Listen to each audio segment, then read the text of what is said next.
আমার নাও পড়েছে না এমন একটা আতঙ্ক তৈরি হয়েছে মানুষের মধ্যে যে জীবনে তারা নতুন করে ভোট দিতে পারবে কিনা এই আশঙ্কায় ভুগছে।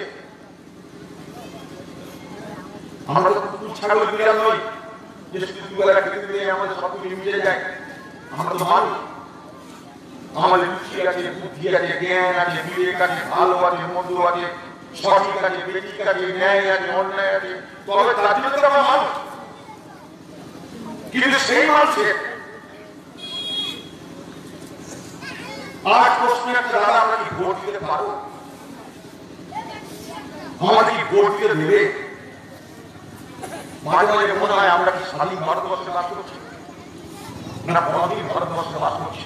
আমার ভোট দেওয়ার অধিকার আমি প্রয়োগ করতে পারবো না, তার জন্য আমার মধ্যে আশঙ্কা তৈরি হচ্ছে, আমার মধ্যে প্রশ্ন তৈরি হচ্ছে। আমাকে কেন্দ্রীয় বাহিনীর কথা ভাবতে হচ্ছে কেন? কেন আমার কাছে কেন্দ্রীয় বাহিনীর কথা ভাবতে হচ্ছে? তুমি না বলেছিলে আমি গণতন্ত্র ফিরিয়ে দেবো? তুমি না বলেছিলে আমি মামাটির মানুষের জীবনে নিরাপত্তা ফিরিয়ে দেবো? তুমি না বলেছিলে বদল নেব বদলা নয়? আজকে সেই বাংলার মুখ্যমন্ত্রী মমতা ব্যানার্জি আজকে তার আমলে বাংলার মানুষকে, মুর্শিদাবাদের মানুষকে, এই এলাকার মানুষকে চিৎকার করতে হচ্ছে। একটা অজানা আতঙ্ক তাদের পিছনে তাড়া করে বেড়াচ্ছে। আবার পঞ্চায়েত ভোটের সেই দৃশ্য দেখবো না তো? আমাদের কি ভোট দিতে পারবো? আমরা কি বুঝে ঢুকতে পারবো? আমাদের অফিসারদেরকে দাঁড়িয়ে দিয়ে রাখবো? আমাকে জিজ্ঞেস করছে মানুষ। আমি একটাই কথা বলছি, নেড়া বেলতলায় একবার যায়। পঞ্চায়েত ভোটের আগে প্রশাসন তারা বলেছিল আপনারা ক্যান্ডিডেট হতে পারবেন কি না। আমি নিজে হাইকোর্ট করেছিলাম, হাইকোর্ট বলেছিল নিজে হাইকোর্টে চিফ জাস্টিসের ঘরে গিয়ে উকিলের ভূমিকা পালন করে আমি অর্ডার বার করেছিলাম। পুলিশকে অর্ডার দেওয়া হয়েছিল যে শান্তিতে নির্বিঘ্নে ভোট হয় তার ব্যবস্থা করো। আশা করেছিলাম আমরা যে বাংলার সরকার অন্তত মানুষকে ভোট দেওয়ার অধিকার, ভোট চালানোর অধিকার দেবে। সেই অধিকার কেড়ে নেওয়ার পর আমরা সতর্ক।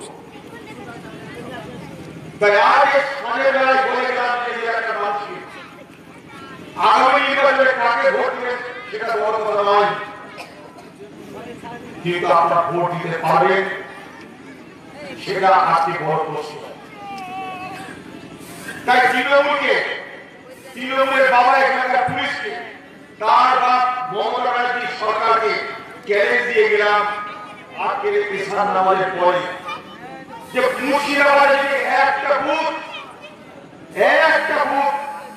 তৃণমূলের মস্তার পুলিশ তোমরা দখল করে দেখাতে পারো, আমি অনেকগুলি রাজনীতি করতে দেব।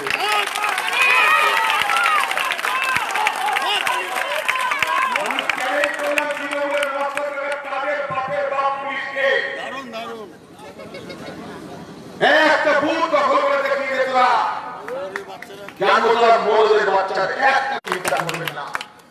আপনাদের বুথে ভোট দেওয়ার দায়িত্ব আমাদের। এই বিডিএসকে ভুলে বেড়াবে আপনাদের পিছে পিছে। যারা পঞ্চায়েতে ভোট দিতে বাধা দিয়েছিল সেই মামলা আপনাদের পিছনে ঘুরে বেড়াবে, চলুন ভোট দিতে যাবে, তার